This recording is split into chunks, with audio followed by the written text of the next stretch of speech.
thank you for coming to the seminar. I hope you're enjoying the MLE so far. Delighted to have a great panel of entrepreneurs on the stage here to talk to you about their experiences of being in business. They have one thing in common, not only Muslim, female, entrepreneurial, but the title of the seminar is Mompreneurs. You can probably guess what that means. So I think you'll find it very interesting to learn of some of their backgrounds. They've all gone through setting up businesses, they've all had difficulties. So let me hand over to Sabah Zaman, who's going to be the moderator, and I'm sure you're going to have a very interesting and exciting session here. Thank you. Now, I guess one of the questions and one of the things that we want to get out today is talk about role models and why there is a need of Muslim women who are mothers in particular being entrepreneurs. Zakreed is an entrepreneur, as we know. She's a mother and a wife and a makeup artist, founder and CEO of Artist of Makeup Cosmetics. She's a professional makeup artist and has worked for the likes of Chanel, Christian Dior and MAC.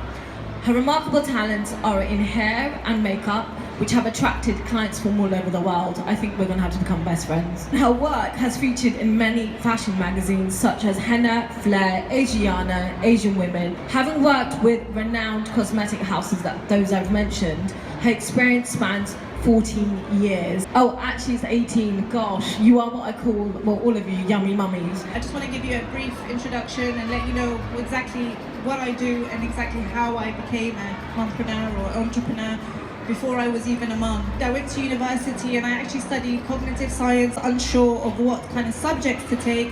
Make sure that you choose a subject that you truly enjoy and you're passionate about. So that's tip number one. After I graduated, I went into employment. I went to find a job and I couldn't find anything that was necessarily suitable to what I had been studying. What happened was that I started to look at, I want to do my own thing. I want to be in control of my own hours. I want to be able to, travel if I wanted to. And it just so happened to be around the time that I got married that I was kind of free. I was a lady of leisure. My husband was working and I was just chilling at home a little bit. But then I got bored. I didn't want to stay at home and just do nothing. I wanted to be active, and since I was quite young, I've always been told that I was good at makeup. A friend of mine said, look, can you come and do my makeup? My makeup artist has let me down. I'm like, hold on a second, this is before I was doing professional bridal makeup. I said, okay, I'll just get whatever makeup that I have, my personal things, and I did her makeup. She was pleased. It gave me the confidence to think, well, actually, I'm good at makeup, but I'm actually good at, under pressure to do somebody's makeup on their wedding day. I created a website. After the website was launched, people started to see my work through the website. And then Facebook came along. I started to post pictures of the makeup looks that I was doing on Facebook. And then YouTube came and I started to document, I used to do vlogs, some of you may have seen them, of bridal transformations and things like that.